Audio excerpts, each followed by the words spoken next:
Whenever I'm in the room. Is he ready? I can't see him. Okay. I'd like to welcome everyone this evening to the Ames Community School District Board meeting. I'll take a motion to approve tonight's agenda. I move we approve the agenda as presented. Second. Moved by Briggs, seconded by Perez. All those in favor indicate by saying aye. Aye. Opposed? Passes 7-0. Director Briggs, would you please read the mission statement? The mission of the Ames Community Schools is to ensure that all learners develop the knowledge, skills, attitudes, values, and personal esteem necessary to grow in and shape a changing society. Thank you. I'm going to go ahead and read our public statement on the discussion items. Residents of the district, students attending the district, parents or guardians of students attending the district, and district staff members may address the board about any topic relevant to the district, whether on the current agenda or not. Those who wish to speak must sign up at the beginning of the meeting. Speaker participation is limited to 3 minutes once per item. The views and opinions of citizens addressing the board do not necessarily reflect those of the board, district administration, or staff. Speakers are to remember that Iowa law prohibits the board from discussing specific employees, students, or their performance. Student speakers will state their name and school. Others will state their name and address. And our first discussion item tonight is the homeless program update. Dr. Jones. This might be an opportunity to introduce Candace Collins to our school board, I think for the first time. Ms. Collins is our homeless program liaison.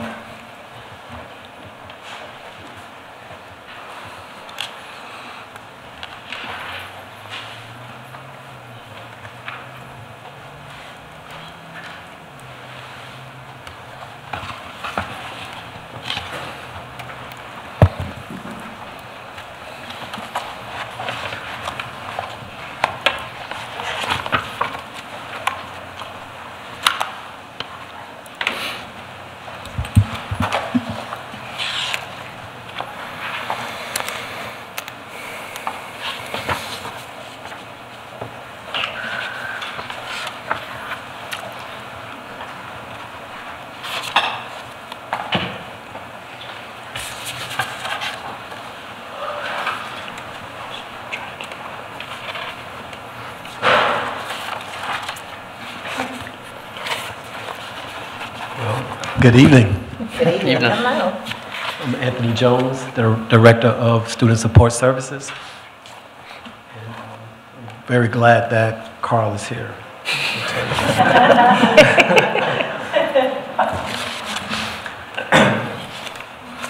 As you all may know, we're in the final year of our 3-year competitive grant for the homeless funds from the McKinney-Vento Education Act.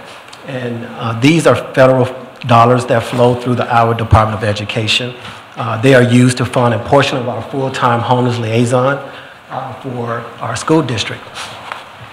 We received $40,000 from this grant for salary and benefits to support our homeless liaison position. And we also had the privilege, along with this grant, to be able to attend some professional development in Chicago this year for the National Association for the Education of Homeless Children and Youth. We have been very blessed to hire Candace in July for this position, and she has done some great work just in a short amount of time. And so I'll be quiet and let Candace tell you what she does. Good evening. My name is Candace Collins. I am the McKinney-Vento liaison for the school district. Thank you. Under the McKinney-Vento Act, they are required to have a liaison in place to help support those homeless students that we have in our district. Those students are given immediate enrollment, transportation, free school meals, and even if they move outside of the district for shelter, the district that they're in or the school ordering that they're in, they are allowed to stay in that district. I make sure that the district is staying up to code or adhering to the McKinney-Vento Act. I help the families with providing transportation or other documentation that's required by state to help them academically, you know, in the school to succeed. I help the families with other outside resources such as food and things like that while they're in transition. Homelessness is an individual who lacks a fixed, regular, or adequate nighttime residence. So whether they live with a friend or a family member, a hotel, a car, transitional housing, they are considered homeless. And that's where my job, you know, comes into play, to make sure those students are not affected by that situation that they may be in. Right now, we have approximately 79 homeless students identified in the Ames Community School District. Hunger is another issue that we have, and it goes hand in hand with homelessness. This year, we received a grant from Food Bank of Iowa, and Ames High Hope will be a district-wide school pantry for not only our homeless students or low-income families, but all children or students and families within the district.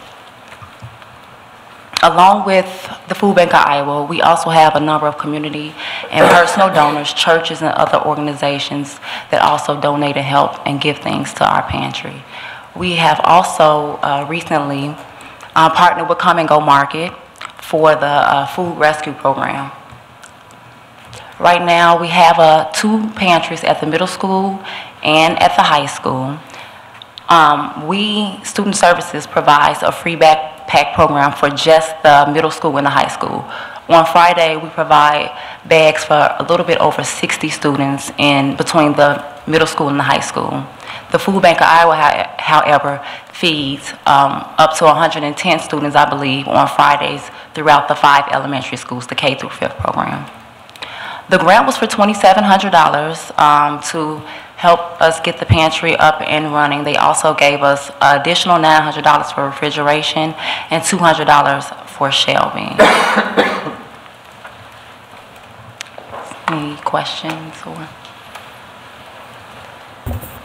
Any questions for Candace or Dr. Jones? Hi, Candace. Hi. Thank you so much for your work, and you as well, Dr. Jones. I appreciate it.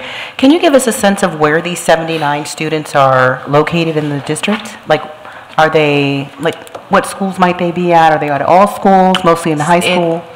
It's spread throughout all the schools, with the exception of one, I believe. I think they only have 1 or 0 now that are homeless, but it's from the K through 5th program. Oh, we have a couple in Northwood as well. Okay. You also talked about the food pantry. Can you give us a sense of what is available there? The food pantry will have non-perishable goods, frozen meat, bread, milk, eggs, dairy products, clothing. It will be a clothing pantry as well, hygiene items, laundry detergent, dishwashing liquid, toilet paper. You know, right now we have an abundance of it all, and it's really helping a lot of families.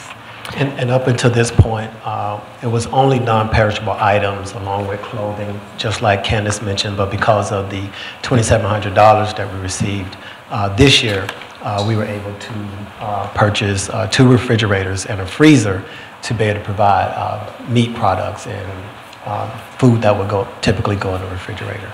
Is it required that these items only come from the grant, or can the community also provide these items? As far as the food? Donations, Oh, whatever donations. you need. No, the grant, it's not like a limit with the grant that the items have to come just from the grant money.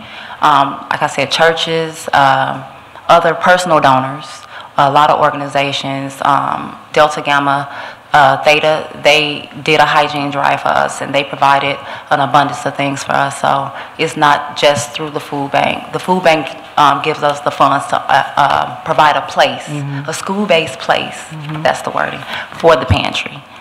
Dr. Jones, do you know if there is a mechanism available on the website for people in the community who might want to support this or donate to it? Currently, we don't have that on the website, but that's something that we want to be able to approve as far as that communication piece. There are some things that I've noticed so far, just as far as information that's shared on there. And what we've typically done is basically by word of mouth. People have a passion and say, oh, I heard that you have a pantry. Is it okay if we bring something and drop it off? But sure, but your sense is that actually being on the website and available would make it easier for people to give you what you actually need? Yes. absolutely. When do you think that'll be up and running? How long do you think that'll take? We probably can get that running probably by the beginning of the school, this calendar school year, so Great. January. Yes. Thank you. Thank you for your work. Yeah. You mentioned this is a grant program in the final year. It's competitive as well. What's the likelihood of this being renewed, and how can we support that process? Yeah. Our hope is that we could get the grant again. Again, it's all based upon the numbers. Right now, as you saw, that we're sitting at 79 homeless students. The grant, previously when we first applied for the grant, the number that we had on the grant was 179. And so that's one of the things we also want to be able to improve is how do we appropriately identify students who are homeless. Sometimes families don't trust you and they're not going to share that type of information. But we definitely want to be able to build that relationship where families trust us to be able to share that information so we can begin to provide support for those families in those situations. So do you feel there's a risk we may lose this grant then going forward? Right now, my hope is no. But at 79, comparing it to other districts in the state, it's all you can never tell. So sure. Our hope is that we could get the grant again. And then secondly, what were some things you learned from that seminar you attended in Chicago? So I let It Candace was go a first. lot to take in. It was so much fun. I learned the difference, how to identify them as homeless. You usually typically look at a homeless person living on the street, and when I had time to reflect and I thought about myself, I was doubled up as a little girl staying with my aunt and me and my mom and my siblings, and I'm like, oh wow, that's homeless, you know. So I just got a better look or outlook on what the position is. It was a great networking experience. I've embraced it. I've linked up with people in Davenport school districts and other school districts, and they just gave me an idea of what I can do to improve my position. So, yeah, it was just great, and it was relaxing. Two things that stuck out to me is one is that the passion that the people who work in the districts, like a position like Candace for the homeless liaison position, that was one key that stuck out to me. The second thing is, especially for my position, is the community partnership. There are some districts that are very organized in how they reach out to the community, and that was something that I took back of how we can partner with our community better to be able to help our students. Dr. Jones, you said that the grant money pays for the location. Is that what I heard you say? Oh, no. The grant, the 3-year grant, it is for Kansas' position. The district okay, it's for homeless her liaison position. Okay. Yeah. You know, one of the things that Dr. Jones, along with Ms. Collins and also Jean Muhammad and Spence at the high school and Jared, have been working on a space at the high school for that pantry and a place to put those refrigerators in the freezer. Originally, right now, we're doing some value engineering on an original estimate on what it would take to create that pantry at Ames High School, trying to get that cost down a little bit for Jerry and his PEPAL fund, but we're hopeful that we can make something work here very shortly. Thank you. Thank you. It's nice and confidential. It's in a location where people can access that pantry and kind of keep their status confidential, let's put it that way. So it's a great effort, I think, on you guys' part to make that happen at Ames High School. Thank you. What about right now? Where can people bring donations? Up to the middle school or the high school. I prefer the high school. Like he said, you know, the people bring in an abundance of things, and if you have to go from the front office and transport it all the way to the back. But the location that we have right now is right there in the back, and they can just pull on in. And today we have four clothing drives, 2 clothing drives and 2 food drives delivered. And we have things from the front door all the way to the back. So, and then every day you have someone calling. So Ames is a very resourceful community, and people are very generous. So you can have it delivered to the high school or the middle school. And when are these? When is the pantry open to those that can access the food and items? It was open. When was my start date?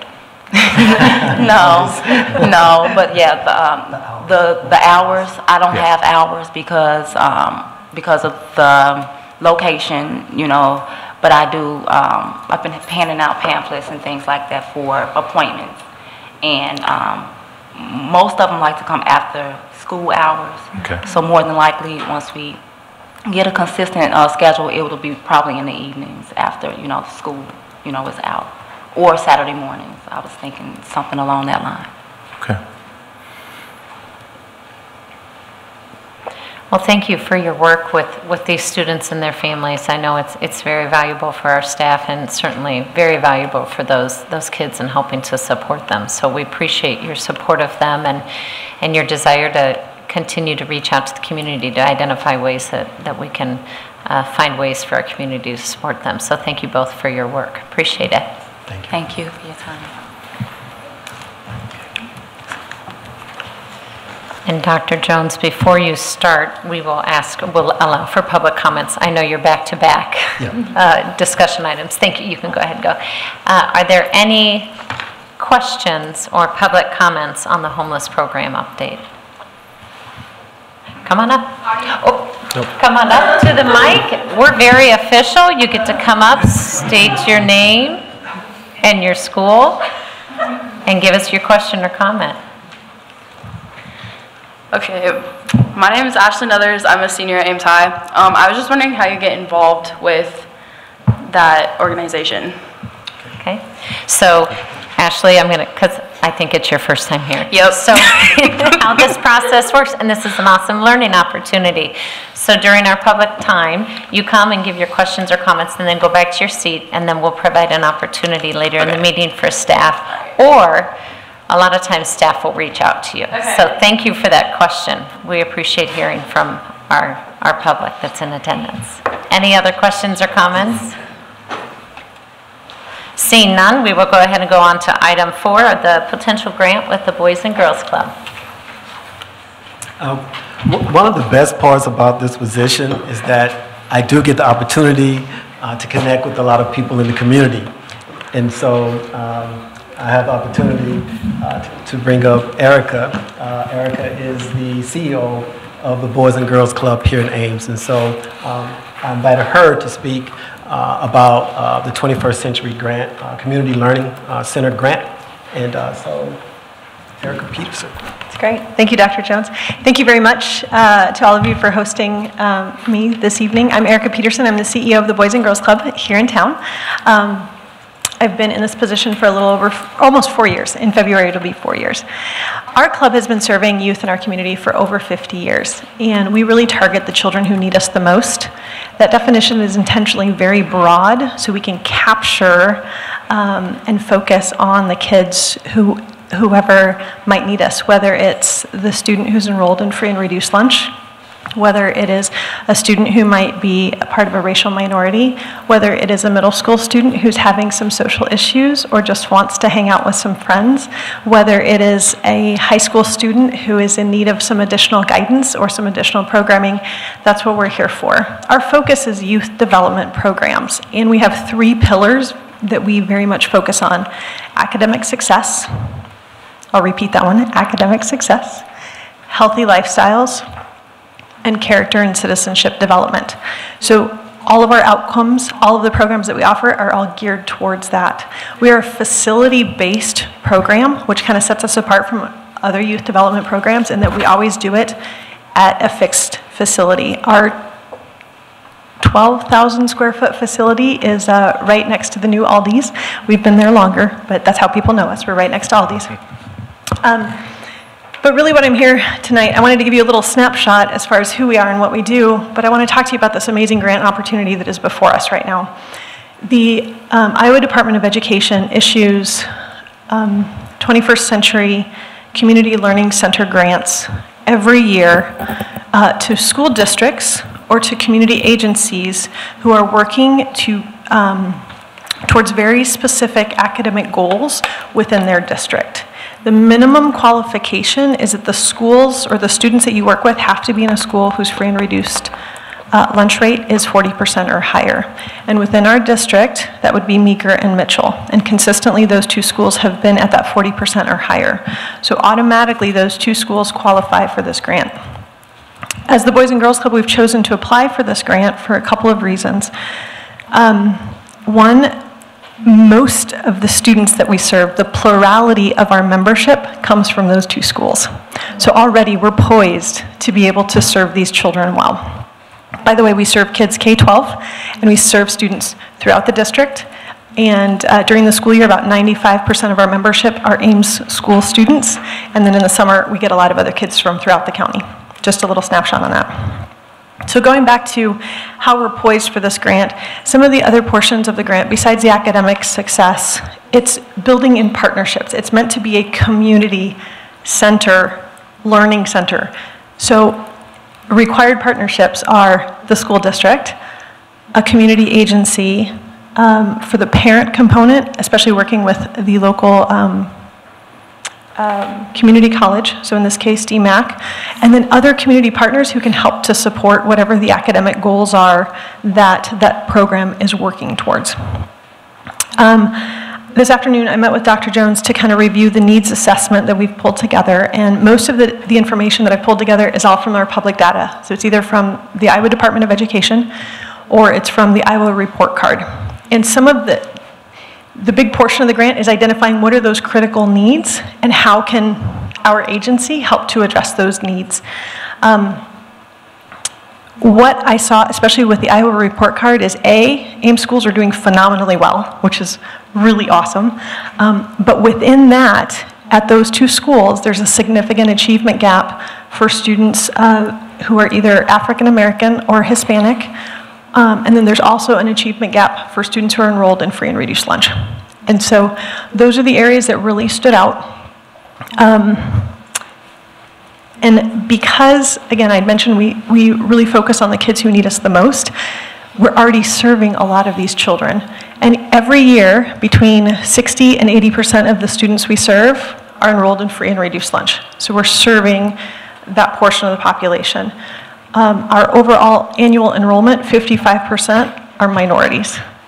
From those schools specifically, it's either 54 or 55%. So we serve an incredibly diverse group of children within our doors as it is. So we already have the population, but the challenge on our end is we've run out of space. Our club is at capacity. And so we are trying to find creative ways to see how can we serve the growing demand for the programs that we're offering in fiscally responsible ways. Another piece is that membership at the club is extremely affordable. A school year membership is $25, summer membership is $50. That's all any student has to pay to be able to participate in our programs. And even if they're unable to make those costs, we will waive the fee or find a scholarship for them. But on our end, it costs almost $1,000 per year to serve each member. So being a part of this grant would help us to meet multiple options. It'll help the students achieve those academic goals that are so critical for their lifetime success, and it can also potentially help the club to serve more students by serving them in another satellite site. So those are some of the reasons that we're pulling this together. As far as the very specifics for the goals to be set for this, we're still identifying those. As I mentioned, the needs have been identified, especially to address the achievement gap. There has been, in some surveys with the schools, bullying prevention has been identified by the students as a need, and some behavioral, addressing social emotional issues have been identified by administration and teachers. And so those, by working with character development partnering with other agencies for mental health, we should be able to address some of those needs as well. And then from the parenting component, focusing on parenting skills as well as focusing on reading and literacy for the adults in these kids' families. So that would be a component we would address with DMAC to see about bringing those pieces together. Ultimately, I'm here tonight to present to the board the fact that that I'll be stepping forward to apply for this grant. The partnership would, from the school's perspective, predominantly be on the data sharing and helping with some of the guidance on the goal setting, potentially assisting with some of the training of the staff, but the brunt of the grant would be carried by the club. And so we would be the fiscal agent. We would be the one that would hire and train the staff. We would be the one to provide the facilities. Although potentially we may need to request some shared space in one of the schools. We don't know that for sure yet, but that's something that may present itself as a need. And then each of the schools would need to participate in an advisory committee that would meet quarterly. I've met with the principals from both schools. I've met with, obviously, Dr. Jones as well as with Dr. Ross to talk about these opportunities. And in the parent and teacher surveys, we're starting to get results of parents and teachers that are willing to step forward to be a part of that advisory committee as well. So ultimately, the deadline is a very short turnaround time. It's due December 15th, and so I've been crunching on this quite a ways. And once we have more specifics in place, I will bring it back to the board for final approval. And I know from a timing perspective, that means it has to be completed before the December 4th meeting, so working very hard on that, and we will have more information for you at that time. But ultimately, now I'd like to open it up to any questions you may have about the grant or about the club and how we might be able to continue to partner and work together. Any questions from the board? Sounds like a great opportunity for the grant. Locations, you're thinking that you might need some shared space. What have some of your initial thoughts about that? Absolutely. So right now, we're actually in dialogue with a church that's on the south side of town.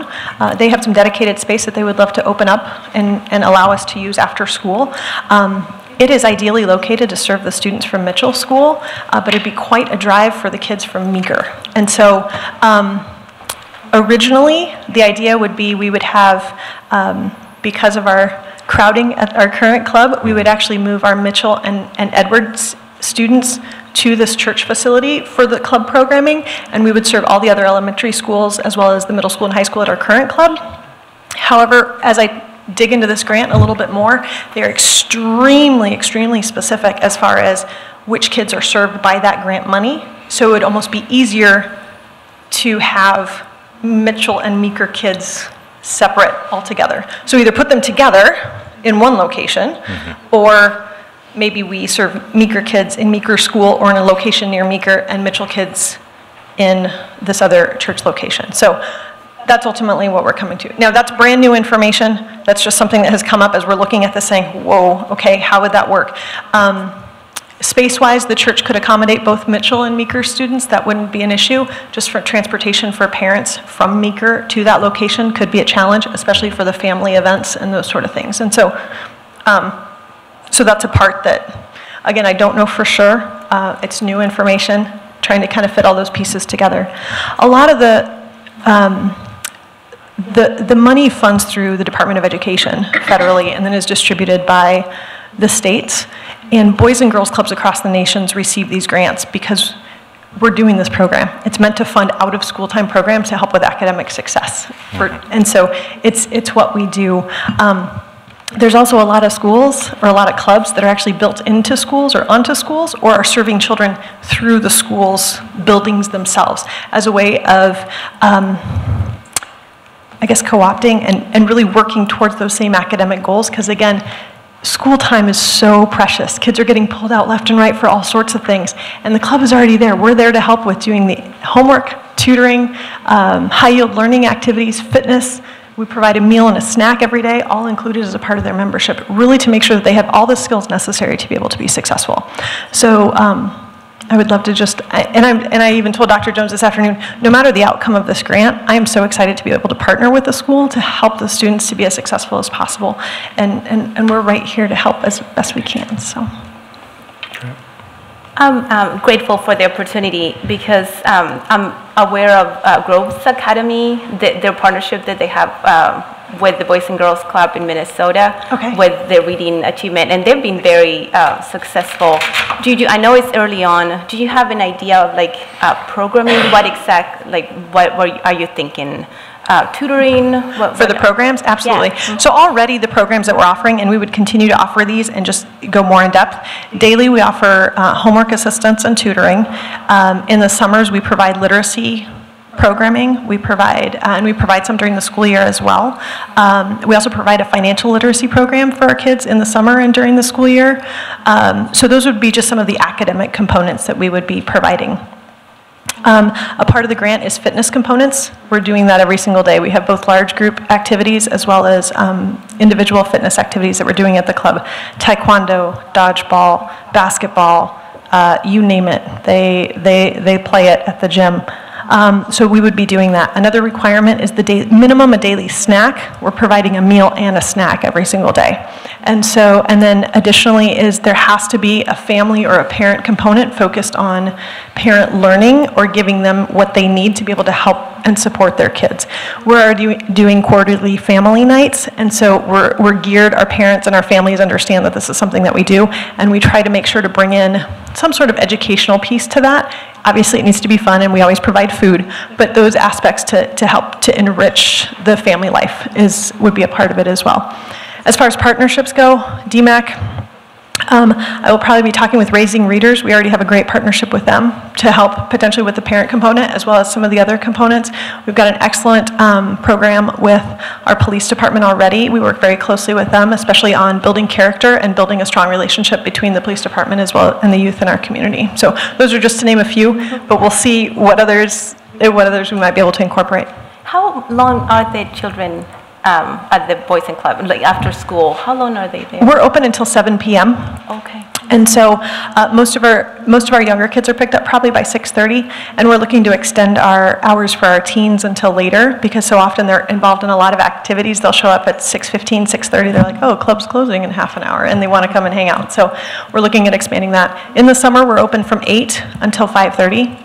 And so anytime school is closed, the club is open all day. That's when school's out, club's in. That's one of our mottos. And so we are closed on the weekends, but during holiday breaks, during the summer, and then after school, we're open.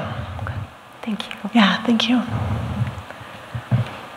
What's the duration of the grant, and when will it be awarded? Great question. So the grant will be awarded, I believe, in February. They'll let us know. It's a 3-year grant at 100%, and so the minimum award is $50,000 a year. The maximum is $150,000. Given the numbers of the youth that we serve, we'd probably be asking for about $75,000 to $100,000 on that. After 3 years, if things are going smoothly and they're showing progress and we're showing progress towards those goals, there's an opportunity to renew for 2 at 75%. And so it's potentially a 5-year grant to be able to continue, and it is very competitive. Obviously, it's in that, so that's an interesting point. The fact that we qualify because of the free and reduced lunch rate, they do give priority to schools who are labeled needs improvement or priority by the report card, and Ames School District is doing fantastic, which is a great thing that we need to celebrate. So because of that, we may not be as high of a priority, so I'm not sure what our grant chances are. So really, I'll work to build the case on helping to reduce that achievement gap, and that we're strategically poised to do that because we're a community partner here to assist any child in our community. So, yes. Any other questions? Well, thank you very much for seeking us out and pursuing this community partnership. We certainly appreciate it, and we'll look forward to your grant and our packets for our December 4th meeting. That sounds great. One final thing, I would invite you, any of you or as a group, if you'd want to come down for a tour of the club, see your kids in action after school. I know you see them in your school gyms, but I'd love to have you down so you can see what it looks like at the club and hear that joyful noise that is club after school. So, thank you. Great. Thanks, Erica. Thank you, Dr. Jones. Thank you. Do we have any questions or comments from the public? Seeing none, we will go ahead and move on to our committee work. Board, if you see in your packets the updates from our committees, does anybody have, any of our committee representatives have any things they'd like to highlight in their committee reports?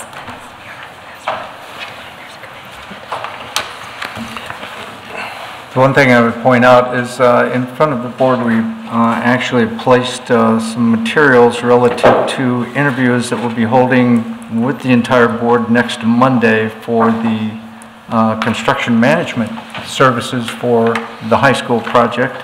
And we had originally identified as a start at 5 o'clock. We have 2 firms that we're bringing in. Gives you a little bit more leeway if you'd like to start at 6 or 5. We'll have Kim actually survey the board so you know what you want to do on that. But we have 2 construction management firms that we'd like to bring in for interviews next Monday on the 27th. The facilities committee is one that actually went through, screened those things out, and have come up with that recommendation. Any questions for any of the committees and the reports that are included? Seeing none, we will take any public comments or questions on committee reports.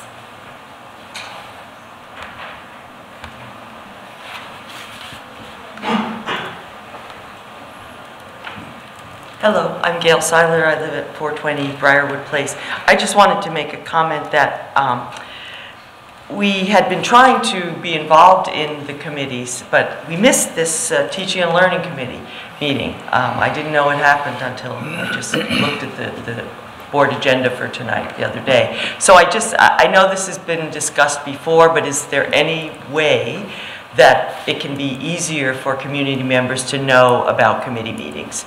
Whether maybe it's possible to establish email lists of committee members that want to be informed about particular committee dates when they're decided on. Maybe, I know it's difficult to establish a regular schedule for committee meetings, but maybe that could be done, and if it's not needed, it be canceled, but at least then people would know. Or maybe announce it at the previous board meeting, so that people who are regularly attending board meetings or reading the minutes or whatever can see. Yeah, those are just suggestions. There may be an easier suggestion, but just to impress that there are community members who would like to come to these meetings and be involved when we can. But it's hard, we can't check the board website, practically daily, which is what I think we would need to do because they're often decided at relatively short notice. So if anything can be done to facilitate that, it would be appreciated. Okay, great. Thanks for the suggestions, Gail. Item 6, policies to announce. Director Briggs and Director Bacon and Dr. Taylor. Yeah, I think just for board review here, we have a 3-step process for policies that are either new or being revised. We do have a policy committee, and you'll see that Directors Briggs and Benkin are on that, along with members of the administrative team. Generally speaking, these policies that you will see that will be coming forward during this year are part of a 3-year review that is required by the state and required by our district too. So every policy gets reviewed at least once every 3 years. Some are much more frequently than that, obviously, but as they come forward, step 1 is just the announcement so that the public can see the policies that we have reviewed or have made changes to. They can review those and actually present written comments to us if they would like, or they can come back at our very next board meeting where we have discussion by the board, and then the 3rd meeting is approval of those policies that are being discussed. Just as an example on how we break these down, the first 4 were actually ones that came out of the superintendent's office.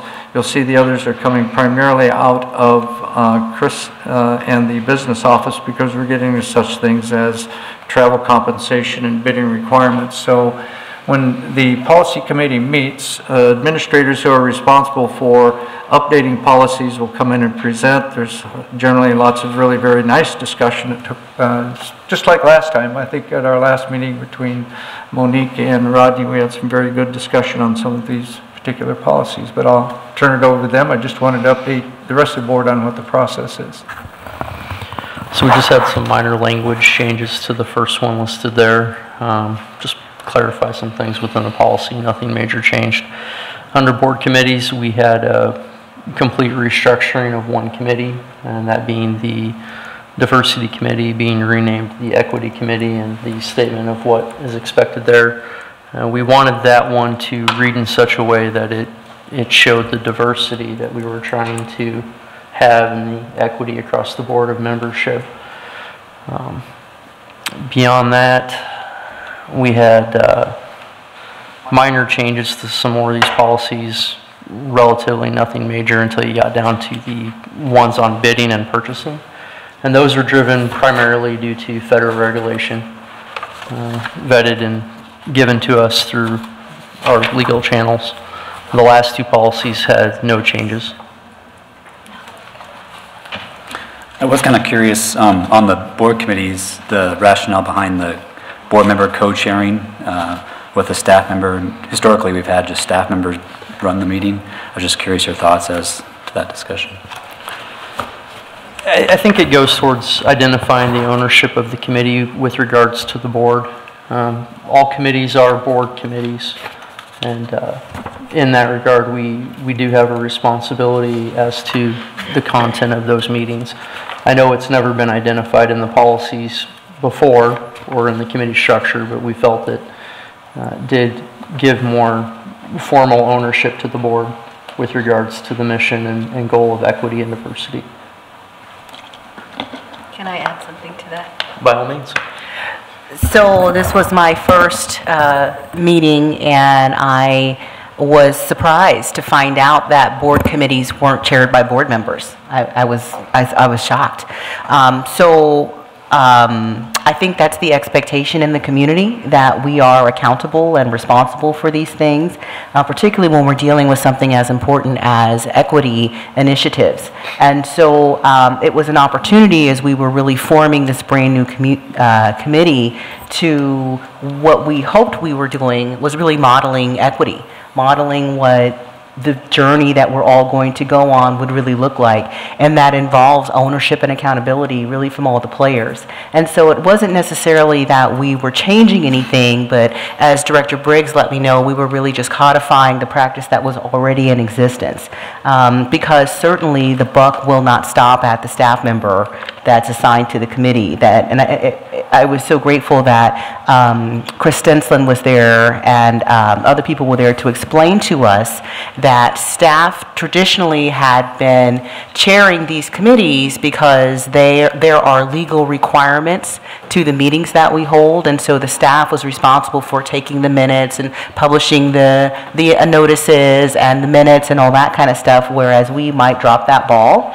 But there's more to what we're trying to do in terms of our community and educating our community and engaging our community, that we felt this was just a really great opportunity to show that this really is all hands on deck. And the reason we went with the co-chair versus just having a board member chairing is because we want to work in collaboration with the district and the staff. And so we want to be partners, and that was, for us, a way to model it this way. Sure. And I like that logic. I guess my only comment is we should maybe change the other committees then to mirror that. I was just having that conversation before you mentioned that. Okay. Yes. So, and actually, I'd like to thank you both for taking my suggestions on that. And both of you were willing to consider that before your meeting. And I'd just like to echo a couple points. I think it's really important that the board committees are committees of the board.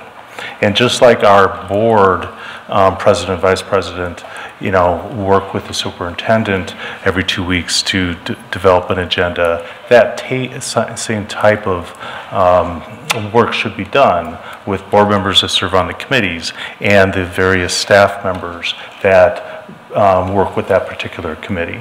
And I think that's in the future that's going to be very helpful in making sure that the items that need to be addressed by that committee are also being heard from in the community, and not just from the administrator's standpoint, because even though you work really hard at stuff, but you sometimes, various administrators just don't hear it all.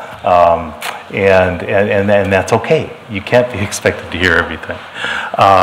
So I think this would be a good change. And yeah, I think we should look at some other committees where this would be applicable. I do have one question. I thought, because I did attend the meeting, and I thought there was language in there that did represent having, let me just pull it up real quick, if I can find it. Grab my notes here. That still maintain that the committee would work to ensure and create diverse teaching staff that mirrors the multicultural student population. So that was completely taken out, and my question is, that's not what was happening at the committee. Did you guys have a committee meeting after that? No, that is what happened at the committee. So what you all might know is that Director Rosser was actually really helpful in this process, to me as a newbie at least, in helping draft kind of a template for what the committee might look like. And so as Director Briggs, myself, and everyone else who's actually on the committee went through, we took that out specifically because what we wanted to do was model equity. And I felt very strongly, and I think Director Briggs also felt very strongly, that it was not the job of the policy committee to tell the equity committee specifically what they should be working on. And so certainly I'm sure that, because I'm actually on the committee with Director Colton and Director President Franson, that will be part of that work. I think there's consensus on that. But in terms of, I didn't want us to use our position on the policy committee to kind of overstep our role. We really wanted to model equity and kind of respecting the job of people who would be doing that work to set those goals for that committee. So you're defining ensuring equitable educational opportunities for all students to include having a diverse faculty and staff? Yes, I believe that the committee will actually be involved in making those pronouncements much more clearly, but I don't think it was our job on the policy committee to make that particular point, and frankly, it was limiting, right? I think it's the least of what we will be doing on the committee, I hope, so. And historically, that matches up with what we've done in the past. So when the Real Estate Liquidation Committee was originally formed 6 or 7 years ago, we went down that avenue of saying, okay, what do we want to accomplish? We bring back to the board for discussion to make sure everyone's on the same page of what we're trying to get done. So I think that makes complete sense. Just quick question. I'm just curious to see how you came about the decision of adding the Director of Human Resources as the co-chair? The reason behind that was we felt that based on our current model administratively, that individual would be the most adept to fulfill that role. Now in the future, should we pick up a Director of Equity, we would probably change the language and policy for that person to be the co-chair with the board member. Thank you. Oh, and the 2 additional members, would that be, how is that figured out? Are we? So we set a minimum of 2, and again, I didn't want to, from my position on the policy committee, tell the equity committee what the committee should look like. Okay. And so hopefully as a committee, once we do finally meet, we will sit down and decide as a group how we want the committee to look and to work, and I just felt that was an equity committee decision. Because I wonder if we do that, there would be other committees that people will want to be part of. So maybe people would want to be part of the facilities committee or TLC committee. So I wonder if how we can match that. So my goal is that so the equity committee is like my baby, right? That the equity committee will model equity, and that other committees will hopefully decide that they want to structure their committees in this way. And I think when you're doing the work of equity, that's really what it is, right? It's kind of leading and showing and giving opportunities. And so I would hope that the other committees would also find that it's helpful to have outside voices on their committee, but I would certainly respect if there is a committee that says, you know, that's not the proper place for that outside voice. So I think it's a discussion that needs to be had, and what I hoped we did was kind of set a blueprint for what would be a model moving forward for all the committees. And if you'll note, some of our committees do have community members already, so, and it really varies by committee. You can look through the policy and it identifies those that do have community members, So we will bring this, as Dr. Taylor, we announced these tonight, we will bring these back for discussion next time, and then typically the third time, assuming it's moving towards consensus next week. Next meeting, goodness, we will move towards putting it on our action items. So thank you. Then thank you, Policy Committee, for taking your first stab at your set of policies. So great to see it. Thank you. Okay, moving on to the public forum. It looks like I have two people who have signed up to speak. Gail Seiler is up first.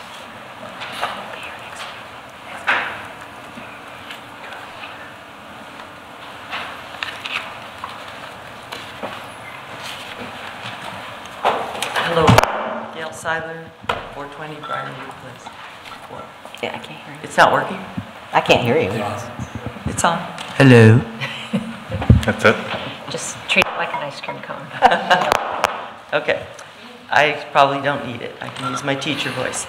I'm speaking on behalf of ASAT, the Ames Youth and Schools Action Team, and we would like to acknowledge recent efforts being made to address the racial and ethnic disparities that we've been calling attention to, but also to push for further actions to address this complex set of issues. We've heard that schools have developed action plans that describe how they will attempt to meet the goals that were shared a few weeks ago. And we want to recognize that Sawyer's action plan has been released to their school community. And it is our hope that other schools will share their action plans with their school communities and with the public, and that the administration will communicate this expectation to all schools. We believe it's important that all stakeholders, particularly the families of the specific racial and ethnic groups addressed in the recent goals and actions, that those groups in particular are able to know what steps are being taken and to have input into them. Goals and action plans are important steps, but we also call for a process of accountability and review, and that this process should also be communicated to the public. We would also like to note that in addressing their school climate goals, Sawyer will be doing an online school climate survey. We hope that this data will be disaggregated by race, ethnicity, and other relevant social identities so that we can learn the most from it. We also hope that other schools will do the same, and we suggest that perhaps a district-wide climate survey is needed. I've mentioned Sawyer a couple of times. If other schools are making similar efforts and we did not mention them, we apologize. This is just what we've heard about in the recent weeks. The need for considering school climate in relation to the racial and ethnic disparities was made very apparent at the last SIAC meeting by comments made by 3 students of color.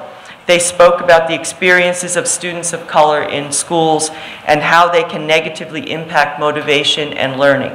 We applaud the inclusion of student voices on the School Improvement Advisory Committee as a new addition this year, and we hope that the district will listen and learn from these young people.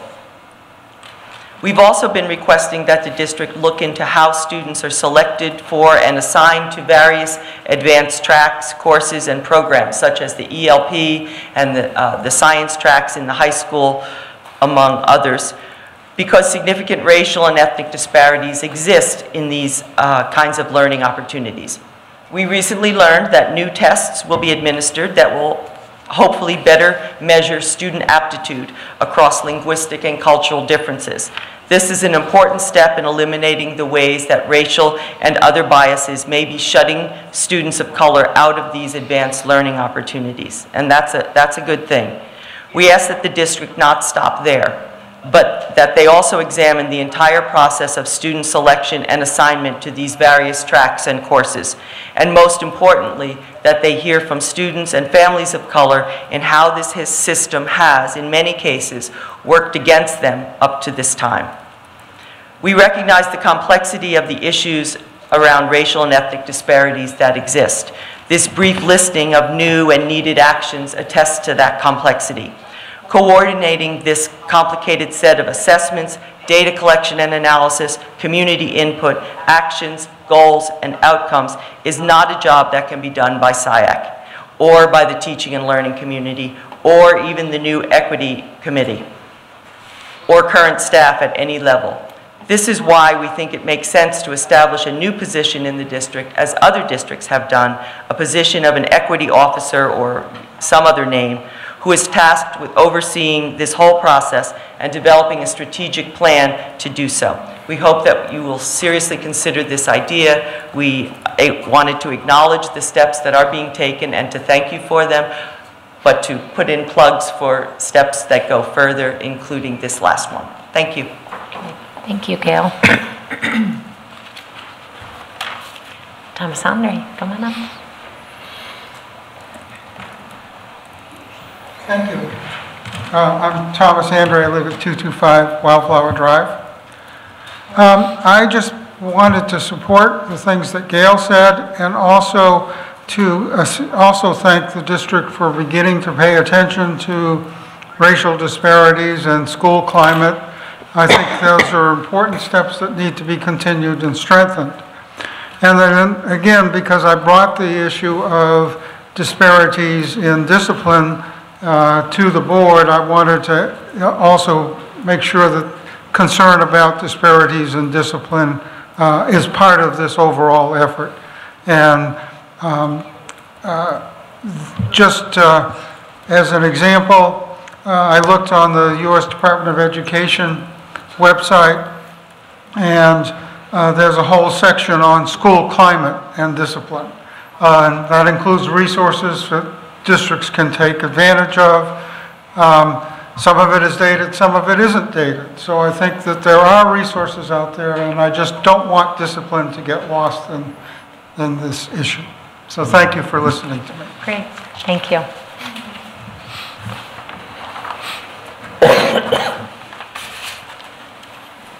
We will move on to consent items. Do I have a motion? I move we approve the consent items as presented. Second. Moved by Briggs, seconded by Rosser. Dr. Taylor. Got minutes from the meeting held on November 6th. There's also a claims and payroll and financial report for October 2017, the personnel report. There's a very large list of gifts to the district.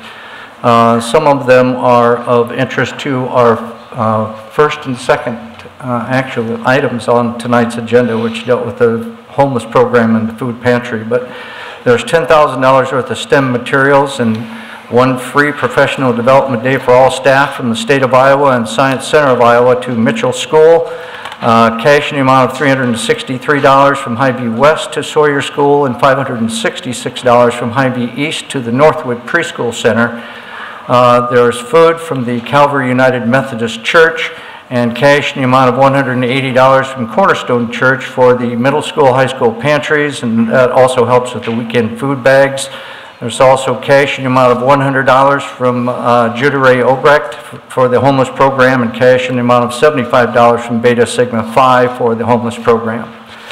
We have several people who have donated to overdue lunch accounts, including $40 from Justin Marshall, $40 from Doug Roby, $10 from Mary Worrell, cash in the amount of $3.25 from Stephen Maxon for the overdue lunch accounts. $500 in cash was donated by Paul Durbin and Sinenzing Durbin to the high school ELP department, and there's personal hygiene items for the students from Delta Kappa Gamma to the high school pantry also. You'll also notice that there is a contract and agreement for Infinite Campus ESI software, an update from Dr. Jones, and also continuous open enrollment applications for 2 6th grade students. Thank you for those items, Dr. Taylor. All those in favor of the consent items indicate by saying aye. Aye. Oppose? Passes 7-0. Our first action item, request to the School Budget Review Committee. I move the board approve the request to the School Budget Review Committee for the modified allowable growth for increasing enrollment of 7 $755.97, and limited English proficiency instruction beyond 5 years in the amount of $40,119. Second. So it was moved by Briggs, seconded by Colton, and I think Chris would like to say something. That's supposed to be a comma, so it's $755,097 for increase. Sorry, I had to squint to see the small print. Well, it is a period, but it's supposed to be a comma. I hope it's okay on the agenda item. Here, let me just read it again with the proper amount. Okay. If I can find the blow up here. All right, I move the board approve the request to the school budget review committee for modified allowable growth for increasing enrollment of $755,097 and limited English proficiency instruction beyond 5 years in the amount of $40,119. Second. It has been moved by Briggs, seconded by Colton. Discussion. This is an annual application to the School Budget Review Committee. There's 3 different things that we can ask for. Modified allowable growth, which is spending authority. We don't get actual cash for it, but we know how important spending authority is. So because of our large increase in enrollment this year, we're getting quite a bit of increased spending authority for that. We always have a little bit of spending authority for limited English proficiency instruction beyond 5 years, and that's about $40,000. Normally, we would have spending authority increase for open enrollment out, but because our open enrollment in dwarfed our open enrollment out, that we don't get any spending authority for that this year. Any other discussion? All those in favor indicate by saying aye. Aye. Oppose? Passes 7-0. Change order for 24th Street. I move the board approve change order number 14 to the contract with HPC LLC for stormwater basin changes on the 24th Street project in the amount of $44,460.84. Second. Moved by Briggs, seconded by Colton. Discussion. I assume that this will resolve the issues that we had with the stormwater running from 24th Street into the residential neighborhoods. Jerry can come up, but I'm going to give it, while he's walking up along with Steve Lang, I'll give you my best shot at it. The original stormwater basins in the system that actually exists on the west side of this property was built to specifications, but during the storm of September of 2016, when we had 6 inches of rain, I think, over a 2-hour period, it proved not to be sufficient, perhaps, to handle that load of water. So as a result, we have Don Marner, we have Sam and Steve Lang from TOK along, so we have plenty of people up here to explain that through further engineering, those basins were improved to hold the water and make sure that we keep water out of our neighbors to the west. But Jerry, go right ahead. Unless how'd I do? I think you did really good. Okay. Very So we well. stole your thunder? Yeah, so basically the plans that were designed and approved by the city then went through construction. And, you know, the site has like 5 different basins out there. So the idea behind the basins is water drains into those, and then really is to percolate into the soil, and then there's a tile line in the bottom of that. So there's not an outlet for the water to go until it builds up and percolates in. So with that, the soils out there are different across the site, and the detail with that with the city is to put vegetation in the bottom of those basins. So we did that, but like I say, the percolation wasn't occurring across the site. So we worked out detail with the city to bring tile, the rock for that tile line up to the surface. So with that work associated with that, the city approved then, and the site is now functioning, has been for some time since that work has been done. So it's been successful. We've got vegetation that's growing out there. It's been mowed now, and so it's established, and so we're just asking for approval tonight to award that work. So.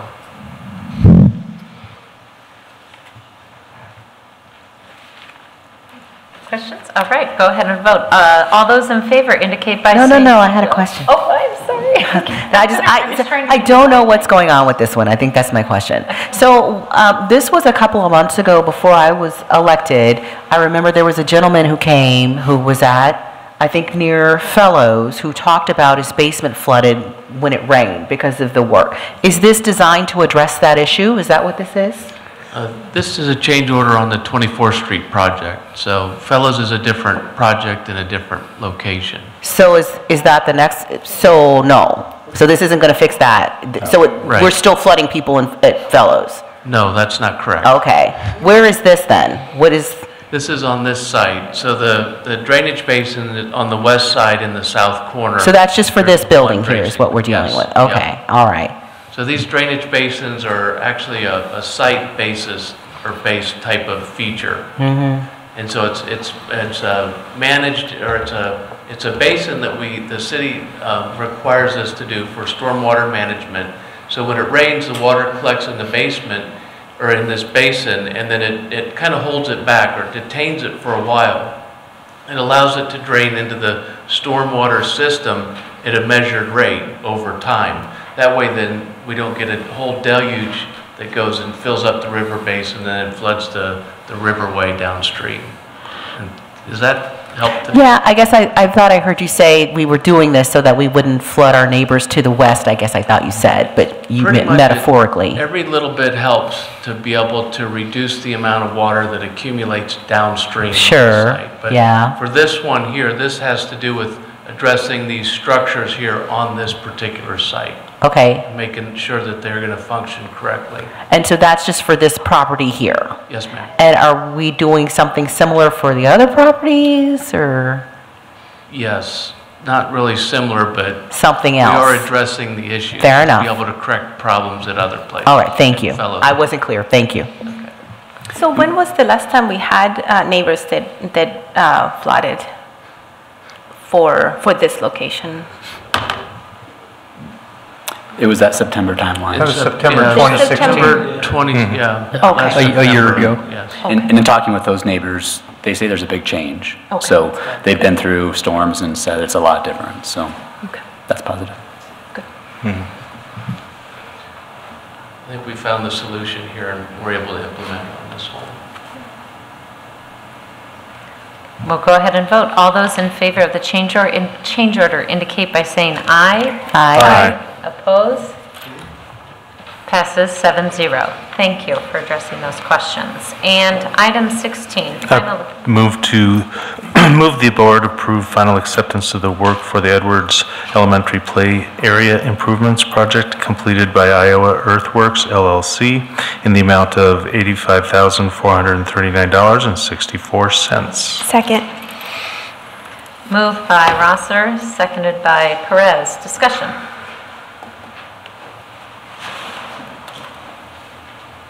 All those in favor indicate by saying aye. Aye. Opposed? Passes 7-0. Open enrollment applications. I move we approve the open enrollment applications as presented. Second. Moved by Briggs, seconded by Colton. Discussion? All those in favor indicate by saying aye. Aye. Opposed? Passes 7-0. Items from the board. I forgot when we were under committee reports to report on the IASB delegate assembly that was held last Wednesday morning prior to our convention.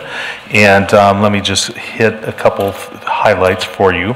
We first of all elected a new president-elect, and that is going to be Craig Scott from the Clareton Community School District. He's been serving on their board since 2008. Following that, we then accepted the budget for the organization, and was suggested that there be a 1% increase, which it was interesting, kind of related to about what we received from the state last year. So it's very reasonable considered the services that we received from IASB, and that passed very, very easily. Most importantly, I want to report on after quite a bit of discussion of regarding the legislative beliefs and resolutions, what was finally voted on before we broke for lunch was the legislative priorities for this coming session. Now, normally we select 5, and the 5 that were suggested and did pass were the standards and accountability. I'm not going to go into the details because the resolutions themselves are a little lengthy. If you want to see them, let me know if you don't know where to find them. The mental health. The third one was school funding policy, and these aren't in any particular order. Supplemental state aid, of course. And then lastly, and I think most importantly, my personal feeling regarding the Secure and Advanced Vision for Education, the SAVE program, the penny sales tax. Now, one thing that was different is that the Assembly did select an additional resolution that made it into the priorities, and that was adding special education state funding to make it 6 priorities for this coming session. And the discussions related to that were interesting, and I hate always turning my back on you, sorry. It was the concern at the federal level of funding going down, and that we needed to keep pressure on our state legislators to do their best to at least definitely maintain, if not try to supplement any losses that we receive from that. So that was that part I forgot to mention. I have a few other things. I'm not going to mention them tonight from some of the workshops and things. I'm going to save it maybe for the next session, especially related to the legislative process that we'll be venturing into in January and getting our parents more involved. But lastly then, I'd like to also make a comment that, this board did address the notification regarding committee meetings. We had lengthy discussions regarding it. They're supposed to be on our website. Legally, they're put on the cork board in the hallway out there 24 hours beforehand. They're supposed to be on the website 24 hours beforehand. It is awful in 2017 that we have to have citizens of our community come here and ask when public meetings that are required by law to be noticed as public don't know when they are. Let's stop doing this. It's simple. Now, we will have another discussion, I hope, about giving more notice, because it is crazy that in this day and age that we're only giving 24 hours notice for our board committee meetings when we give 5 days notice for our board meetings. We'll talk about that later. But let's do what this board voted on already last year and put it on the website where it belongs. Thanks. Any other comments from the board? I wanted to point out that I looked at the personnel reports that we approved, and I thought I made it. I thought you were trying to sneak that in there. Yeah. If I could make one more. You want to do that during? Yeah. I just want to make one comment. I attended a really good forum the Ames Chamber of Commerce put on, the Economic Outlook breakfast, and Dr. Peter Razum, who I love listening to, provides great economic insight. During his presentation, which was all very positive, he made a comment concerning our certified enrollment and funding. And I got a number of questions as I was leaving the meeting talking about, his statement sounded like we had lost $2 million and talking about our declining certified enrollment. I just wanted to make sure I was publicly aware that that does not include open enrollees coming into the district, and that's why it looks skewed. So he and I had a conversation about that afterwards, but I just want to make sure the public was aware that we're receiving more funding now, our open enrollment's higher, and it's on a good trajectory. So Lewis was talking about IASB, and for those in the audience that don't know what that is, that's the Iowa Association of School Boards, and that is our association that we are with members across the state. And several of us were at the convention last week, including Dr. Taylor and Dr. Ross. Phenomenal learning experience for us, great opportunity to network with people across the state that are working through similar issues and sometimes different things in their school districts. So a great opportunity, really brought in some excellent speakers for us to listen to, and I know I am going to be having some more conversations about some of the things I took away. I got an opportunity to go to a learning session for 4 hours Friday morning with school board presidents, and it was great for me to be able to have some time reflecting with others, and so I'll be bringing some things back to the board. One thing I did want to bring today, the last speaker Thursday that Jamette and I were able to hear really talked about public education and where it's been and what it's doing, and that the true power and the difference that public education makes. But I wanted to share with you, he held this up, and this is a chart, and if you can see, it's the ever-increasing burden on America's public schools. And this is a list of all the changes from 1900 that we are expected as public educators to take to address in our schools. Okay, I want you to notice how long this list is.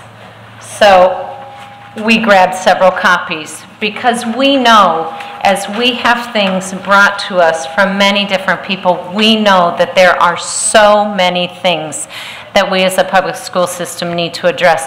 But understand, as you can see on this list, that it has grown tremendously since the 1900s. So I took this as, I want to share it with all of our staff because I know that you are pulled in many different ways, and this document shows it, and I know that we are continuing to try to strive to be better, and this shows just all of the challenges that we are expected to address every year. So thank you. I didn't need this 4-page chart to know all of the hard work that you're all putting in, but it certainly was a great visual. So I brought a couple for Dr. Taylor. A couple of things, additional comments. We have not met since we got to recognize the Teacher of the Year in the state of Iowa, Eileen Sullivan. And Luke and I had the opportunity to be down and have some pictures with her and meet Governor Reynolds. And I can say unequivocally that that is my favorite day of being on school board. To hear Spence Evans, our principal, to hear Dr. Taylor speak, to hear Ryan Weiss with the Department of Education and our governor speak and talk about one of our own and the impact that she is making in our school. We are so lucky to have had her here for 22 years and to have had her for hopefully many, many more. But I think that it was, the really cool thing about it was how she spoke of being a part of such a great community school district and being a part of that group of staff that really is supportive, and you could just see in her speech and her comments and things how much she really appreciates working under the guidance of Dr. Taylor and Spence Evans, which leads me to my last comment. That yes, we did slip by it, but we were not going to let it go by. If you did not read the personnel report, we did vote to accept Dr. Taylor's voluntary retirement. Is that the correct? Okay. His voluntary retirement as of June 30th, 2018. And I know that I speak for the community when I say that we have benefited tremendously under your leadership. And I know that we have worked through lots of difficult times, but we have really benefited from your heart and your desire to make a difference in kids' lives. And we're going to have lots of opportunity to speak to your accolades, but I did want to publicly acknowledge that Dr. Taylor has turned in his retirement, and this will be his last year with us. So we will certainly enjoy every moment of that, and board, yes, we will be again having conversations about what our path forward looks like. So I want to thank you, though. You're welcome. There's such a thing as the rule of 88, and I'm at the rule of 115. So if it's anything to that, it's like almost half a century in education. So it's been a good ride. I got good people that I've worked with, which have made all the difference in the world. So, and good kids. Thank you very much. Any other board comments? I know I spoke longer tonight than I normally do. How about comments from the staff? We did have an opportunity this week, Luke, Lisa, and I, to meet with Jason Horace and Jeremy Galvin with the Ames Cyclones Aquatics Club. We do have a meeting scheduled for next week with Ron Peeler, and the purpose of that is really to put together an agreement relative to a 2080 agreement relative to a binding relationship between the Ames Community School District and the Ames Cyclones Aquatics Club, including an endowment which will allow us to begin construction eventually on a new high school swimming pool. One of the key questions that we have coming up is where will that pool be located on our property? Once that's determined, actually we can begin to move forward on that at that time. I wanted to bring that up, and I don't know if Luke or Lisa wanted to add any additional comments to that, but we're looking forward to getting that agreement put together and coming before the board to get that particular project in motion. Only thing I'd add to that is we would plan to have another work session to talk through, does this make sense? How do you want to move this forward to address the questions and concerns we had from last time? So it was more of an impromptu, just a notice, I guess, from Dr. Taylor talking about we're still in discussions and plans are moving forward. Hopefully bring back to the board for further discussion. We'll also have coming up here, besides Thanksgiving break and school is out early, actually this Wednesday, we'll be looking in December to coming back to the board with some information items. I know you're interested in some equity items. You're interested in how we're doing relative to absences and substitute teachers.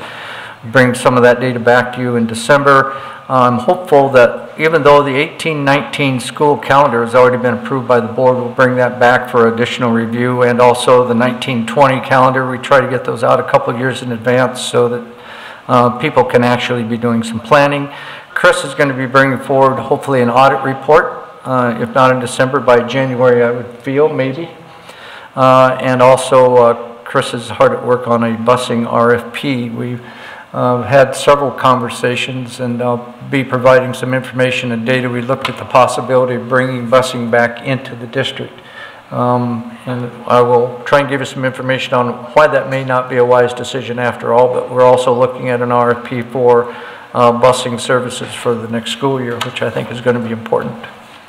Other things that I've got to bring forward for you, the 2017 ISB District Director for Area 5 ballot is out, and I think that Elisa has probably seen that. I don't know if it came to everybody. There are 2 people that are up for nomination for the District 5 ballot, which has to go in by December. That'll be something I'll leave to board leadership. Director Rosser brought forward the fact that the meeting scheduled for February 5, I believe, in 2018 is on the evening of caucuses, is that the Iowa caucuses, is that correct? Right. And I believe I included his email in your little black packet that I gave you, but he was trying to put out the possibility of rescheduling the February 5 Monday meeting to February 6th or some other date. During February, we had meetings scheduled on the 5th and the 19th. Then there's a relatively large gap from the 19th of February to after spring break. It would be March 26th before we hold our next meeting. So if you'd like me to, or with the direction of board leadership, I'll send something out relative to a little survey from the directors here if you want to remain on the 5th. Move it to the 6th, which was suggested by Director Rosser, or even take a look at the 12th or 26th of February, or maybe even the 5th of March, or some alternative dates. So it's not on the Iowa caucuses. I'll leave that up to the board for your direction to us. Tried to give you a whole bunch of certified enrollment information, I think. One of the things I wanted to first point out is on the very first document that you got, we lost a student since we originally certified at 112.76, so we're up 111.76 on our actual enrollment, and nearly 180, it's 179.06 on our total certified enrollment. So that goes back to action item number 14 that Chris was talking about in searching for modified allowable growth because of our increased enrollment. I tried to give you a comparison with the certified enrollment count from October 2 of 2017 with October 3 of 2016, so you can see where that growth happens. You can actually do some comparison there and see which buildings have actually increased the most. And also another document, front and back, that will give you other districts where students are coming into Ames, and on the back where some of our open enrollment out students are going outside of Ames. There's one other last document there that was kind of a long run trend on open enrollment from 2010 to 2016. And it really does kind of show that in 2010 we had 260 kids that were open enrolling in. And now we're nearly at 500, so we're getting close to it. Build it and they will come. It's a good thing, it's a good program, good kids, good place to be. Last but not least, another thing that I like the idea of hiring good people and getting out of their way. And a lot of times the results show with all the people that are over there, and they're amazing people to work with. The last thing that's in your packet actually is a brainstorm of Eric. Many school districts put out a magazine either 3 times a year, 4 times a year, every other month or whatever. Tried to give you generally kind of a little bit of an idea of one that he's putting together that we can send out to all the members or all houses within Ames, about 10,000 of them I think. We're not going to send them to Gilbert even though people live in Ames, but not with outside the Ames Community School District. As you can see, the front of it includes a picture of Eileen Sullivan, the Iowa Teacher of the Year. And a lot of people don't take notice of it, but I think there's a big nitrous cloud or something behind her from her science class. But it's pretty good stuff. And Eric has really kind of put this together with the idea that we could maybe publish this and get it out. And find out if the community thinks this is something that will be valuable for us. And I have introduced this a little bit to the, and by golly, if the new board is pictured on the inside too. So, introduced it to board leadership, and we're going to give it a shot and see how it happens to work out, whether it's a good thing for the community or not. I believe, unless I've got something else coming on from over there, that should just about cover it for us too. I'll entertain a motion to adjourn. Move we adjourn. Second. Moved by Briggs, seconded by Perez. All those in favor indicate by saying aye. Aye. Opposed? Passes 7-0. Thanks for coming.